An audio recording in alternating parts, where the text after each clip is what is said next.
On today's Saturday news, Moxley shoots on WWE. Got news on WWE's next master plan. A SmackDown star turned heel last night. WWE fines Brock Lesnar $1 million. Are you ready? Are you ready for the news time? Yes, my name is Phil James and I'm joined by Gareth to talk all things wrestling on this fine Saturday. But before we get into it, make sure you comment down below what you think of all today's stories. Like the video, subscribe to the channel, and links to each story is in the description in the bit below. So click the timestamps and off you go. What have we got up There you go.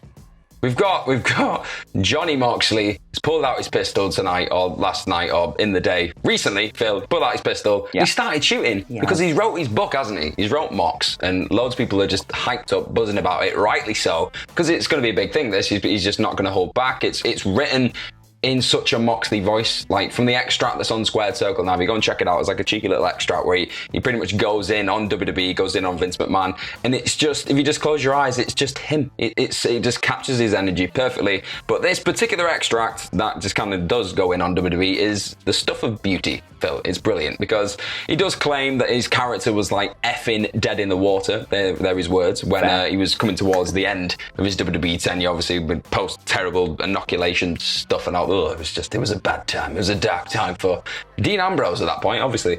And then on top of that, he was saying, why does everything have to be so effing stupid in like terms of WWE and the creative? He was like, I can't believe you're going to make me walk away from all this money, because he likes money. He's very honest. He was like, I didn't want to go. I wanted to be a lifer with WWE forever, and you made me walk away. And his exact quote was, this whole place has gone effing mad, and I feel like I'm the only one who can see it. This bunch of MFers, you know what I mean, just playing violins while the ship sinks and Vince continues to lose his mind. So tell us how you really feel, John. This is going to be a hell of a book.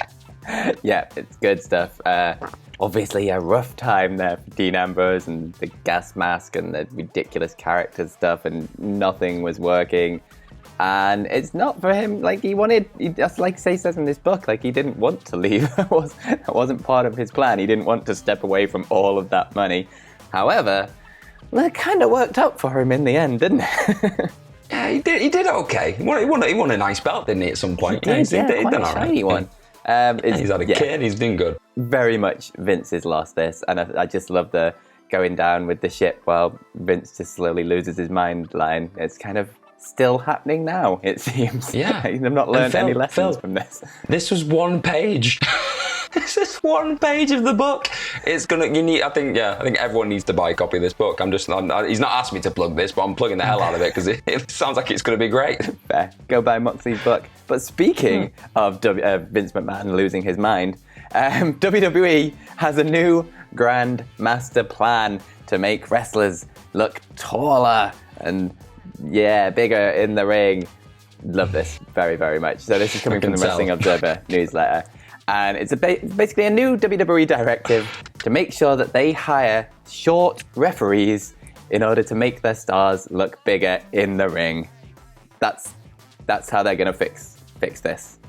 That's how we've done it in WhatCulture, haven't we? We've just hired a lot of short people so we look like monstrous, big, old, terrifying dudes. That's why we've been brought in to make Miller look good. Yeah, that's it. True. Yeah. So obviously this is like nothing new within sort of wrestling and WWE itself. They've like exaggerated people's heights and weights with the ring entrances and things before. They use different camera angles to try and make people look taller. They've even had people sort of stand on boxes in backstage segments or have interviewers like take their shoes off to look a little bit shorter.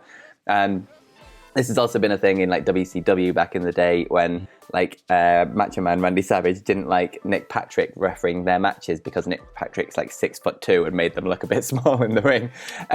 So in a little bit of reference, like some of the heights of WWE referees at the minute, John Cone is 5'9", Jessica Carr is 5'8", and Charles Robinson, they're going to keep that guy around. He ain't going anywhere because he's only 5'6". He's what they're after. So yeah, WWE's next big plan to fix their product and make their stars look bigger, short refs. Nothing surprises me nowadays, but they'll all still be on the same eye line of Rey Mysterio at the end of the day, so it's not gonna affect him too much. But think how big Omos is gonna look now going forward. It's gonna step on people. So yeah, I'm not surprised, but just another day in the life of this crazy barmy company, the company, yes. But speaking of barmy nights in the company, we're gonna talk about SmackDown because something kind of big happened. And when we look back, like in probably the history of this person's career, hopefully this could be a pretty significant moment for him, in my eyes. I think it was, because Shotzi Blackheart turned heel last night. And from what I can remember, like throughout her NXT career, I believe this is the first time she's turned heel within WWE. And it was an interesting move because last night it felt like she was quite over with the SmackDown crowd, seeing as though we've not really seen a lot of her as a single star on the main roster. She was getting Shotzi chants. She was going up against Charlotte Flair, who's obviously the champion right now. It's not exactly that hard to boo Charlotte at this current moment, but she did get quite over in my eyes. I thought, yeah, it's a nice breakout moment for a new babyface star. But no, because she felt that Sasha Banks cost her the match because she was at ringside, she was doing all the boss stuff and she was just backing away. She just lashed out at her and went mad. And it seems like Sasha Banks is now in a babyface spot, and there's going to be maybe a potential, like, a little bit lower down the card feud between them, or maybe Shotzi's going to be on the title picture. Personally, I'd love to see Shotzi and Sasha just do a thing like on their own and just have a back and forth grudge feud, because we don't get enough of them. Just with the women on these shows, we don't get enough just feuds over, I don't know, just turning and just not being happy with one another. Like, it always has to be after a belt. Maybe have Charlotte go against Shayna Baszler, Naomi, somebody else. We've got a lot of talent on this roster. Go that direction. Maybe don't just go for the easy triple threat. Yeah, absolutely. I am all for this. It's a bit strange that they've not really capitalized on her as like a face run on the main roster yet. They've not really done anything with them. Like, at one point, her and Nox were supposedly the number one contenders for the tag team titles, but I don't even know if that match ever even happened. They won enough matches, Phil. There weren't enough. And the whole thing with the tank, and like, it seems like a no-brainer to get at least a little bit of a babyface run out of her. And then what do you do with the tank? That's not a very heel entrance coming out on that little toy tank thing, is it? Like, I don't know. You can make out pretty. It depends how big the torpedo is, to be honest. This is true. Just need a bigger tank. Go full Rusev. So I'm very interested to see where this goes, though. Hopefully, it is actually something that's like a storyline that they can get their teeth into, and, like you say, have some other storylines in the women's roster that aren't just about the top belt. Like, there is space there to do more, and putting up against someone like Sasha Banks is a great sort of entry into the main roster. And if she can eventually beat Sasha Banks and maybe move up the roster a little bit further, then that's all good in the long run. So I'm looking forward to see what they do with it. You can tell people are invested already, so it's a bit of a no-brainer to me. Put it with the boss and let him run riot. Absolutely. And finally, on today's wrestling news, coming from SmackDown again, last night, WWE have fined Brock Lesnar $1 million. So, yeah, this has come from Adam Pearce. He was back at his house and just sort of called the attacks unacceptable and fined him $1 million. We've not heard anything from Brock Lesnar on this, but likely we're not going to see him on WWE TV. Obviously, he was suspended last week as well, and we're not going to see him for a long time, most likely up until the Royal Rumble, where I assume he's going to come and win it, and we're going to redo Roman versus Brock at WrestleMania to get a final finish on that. I'm kind of all for that at the minute. If you can't get The Rock for WrestleMania, Brock's probably the next best thing. Let's face it. Still has Rock in the name, so it kind of works. Yeah, I had my heart set on a Rollins-Reigns match. I don't know why. I just wanted to see him rip it up for half an hour. I'll be all about that. But if, like you said, if that's the alternative, it's not the end of the world, is it? It's still going to be an absolute meat fest. Two big pieces of meat slapping into one another. But it makes me laugh because $1 million to Brock Lesnar is probably it's his lunch. I know, yeah. it's his lunch money, isn't it? He's like, that's a shame. To be fair, a lot of the time the fines are like really pathetically small, and then you think about how much these people make, and it's like, well, that's whatever. But then, like, this to Brock Lesnar is like £100,000 to anyone else. Yeah, he was missing the mustache to twiddle, though. The delivery was just off. He needed the $1 million. It's very close. But yeah, I like that. It made me laugh, made me chuckle. Indeed. But let's move over to your Twitter questions to end the video. The first one comes from, who does it come from? Nick Johnson, who says, Fizz, the dog, good boy, or girl, good girl, one of them. Would like to know something about your taste in wrestler entrance music. Specifically, what are your top 3 pieces which have been used in 2021? Adam Cole and Bryan Danielson in AEW would be 2 of his, but not sure about a third. What do you reckon? They're definitely in there, I think, for me, those 2. I feel quite bad, because I was going to probably pull out both of those. But for a personal thing, because I've been using it to kind of get me through gym sessions in the last, 6 months, Kenny Omega's Battle Cry is just, I don't know, it's just passion personified for me. It just riles me up. It's great. If you need that extra boost, that extra set, that extra rep, put your Battle Cry on and you will not go wrong. Fair. Again, mine are all going to be AEW things. Obviously, Cult of Personality is back in our lives, which is an absolute banger. And just Riho, whenever her theme is on, like, it's just the best. It's the best AEW theme, bar none. Sorry, everyone, but Riho has the best music. And WWE. Saray's is pretty good in NXT. I like Saray's. Yeah.